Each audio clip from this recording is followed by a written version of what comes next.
Kartais užtenka vieno sąmoningo momento, kai pagaliau stabteli, pajunti ir susivoki. Aš daugiau nebenoriu ir nebeprivalau taip gyventi. Ir ta akimirka tampa tarsi lūžio tašku ir prasideda pokytis. Kai atpažįstame tikrąją emocinės naštos kilmę, ima lengvėti. Kūnas atsipalaiduoja, mintis nurimsta, viduje atsiranda švelnus aiškumas.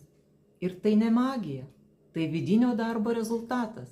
Drugelio metodas padeda nebėgti nuo jausmų, o juos atpažinti, perprasti ir transformuoti. Ir tuomet supranti ir pajunti, ką reiškia tikrasis emocinis lengvumas, kylantis iš vidaus.